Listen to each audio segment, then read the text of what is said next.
Hello everyone! In one of the previous videos where I was talking about my crazy adventure, how I got to St. Petersburg, I promised that in one of the following videos I was going to talk about my job and things I do. So here we are, this video is going to be about that. And I'll take advantage of this video to talk about different jobs that you can have to refer to languages. And as example, of course, I'll talk about the jobs that I had.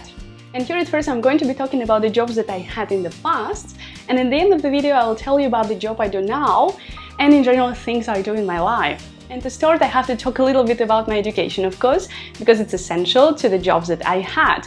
So as you know, I'm a linguist. I actually have the PhD in linguistics on the topic of bilingualism and psycholinguistics. I guess one of the videos I will dedicate entirely to my thesis, to the topic of my thesis, which I repeat was bilingualism and psycholinguistics, because I think maybe it will be interesting for those who are interested in brain working, perceiving languages, accessing languages and things like that. In my opinion, it's a fascinating topic and I absolutely love it. But okay, let's come back to my education. So my bachelor degree was in the field of applied linguistics. Actually, it was computational, mathematical, applied, experimental linguistics. For those who have no idea what this means, for example, if you can imagine Google Translator, which is machine translation, so it's one of these spheres. Also, artificial intelligence is another sphere, and many others. In one of the first jobs, I actually worked in a company of artificial intelligence. I was a linguist and a researcher because we worked in collaboration with a university. I'm not going to talk in details about the job I did because it's top secret.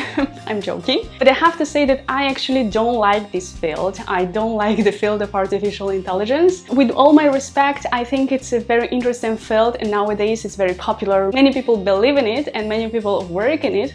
But it's just not for me. I prefer the field of languages, intercommunication, comprehension, even teaching, and interpreting and translating, rather than artificial intelligence. It's just not my field. That's why I didn't work in this company and in this field for a very long time. But this is one of the jobs that you can do if you know different languages, and if you have an analytical mind and mathematical thinking, I think the job of artificial intelligence is perfect for you. Okay, let's continue. The other job that I did was also teaching. Well, it's typical if you know many languages. I was teaching English, Russian, French, even Spanish, so many different languages. And I actually love teaching. I think it's very rewarding when you see that your students or pupils learn and are able to speak, to understand, and when they're so grateful that you could help them, it's the best feeling ever. Well, also I was working as a translator and as an interpreter even a couple of times, but interpreting is very stressful and me, honestly, I'm quite a nervous person, so for me it was too stressful and I didn't enjoy it much.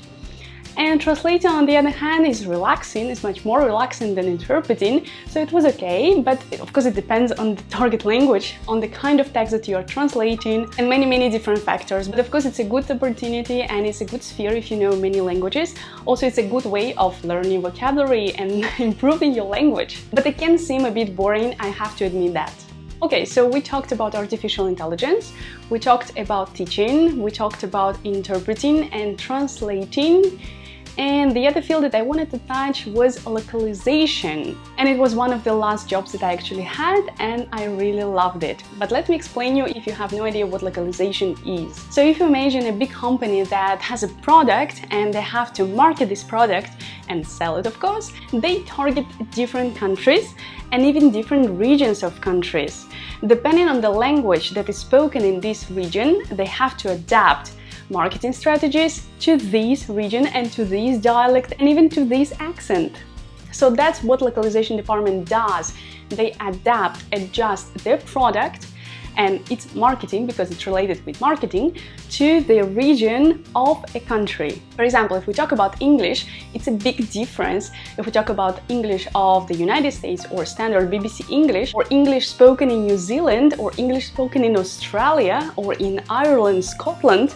These are different accents with different vocabulary, different pronunciation, and even possibly different marketing strategies, at least in terms of languages for sure. So localization department has to adapt and adjust the products. So it's related with translating, but it's very specific translating into the accent, the dialect, different vocabulary, different notions. It's actually very interesting. It's like a little research, and I really enjoy this job. Another example could be, for example, Spanish, which is a perfect example in my opinion, because it's a huge difference to be translating the product into Castilian Spanish or Argentinian Spanish. For those who speak Spanish, you understand that it's a huge difference, not only in terms of vocabulary, as for example in case of English, but also in terms of grammar, because their grammar is very different in many cases. And then we can talk also about intonation, pronunciation, apart from grammar and vocabulary. The localization department is essential in any big company. And if you like this field, translating languages, difference between different regional dialects, this is a perfect job for you, and actually I'm sure you will enjoy it maybe as much as I did. So this was localization.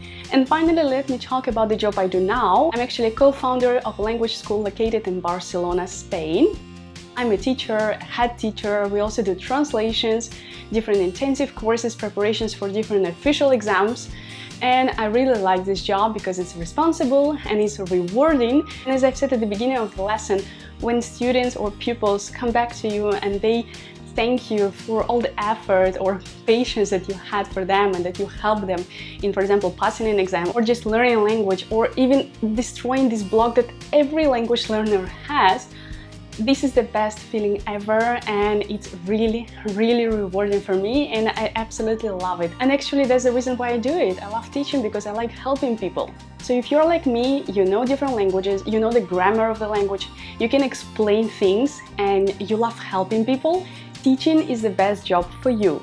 And here I must say that if you are interested in any intensive course or particular lesson of any language, because we teach many different languages online, because now you can imagine the school is closed, you can address me or address directly the school, and hopefully we will be able to help you in this language learning process. And basically that's it about my story, my job experience. I'm not saying that these are the only fields that you can use when you speak many languages. Of course, there are many more, but these are the jobs that I had, so I have my personal experience and my personal view of these jobs. And I think that's it, what I wanted to tell you, and I hope it was interesting for you. Don't forget to subscribe. If you are not subscribed, you can share this video with your friends. I will be really grateful, and I'll see you soon. Bye bye!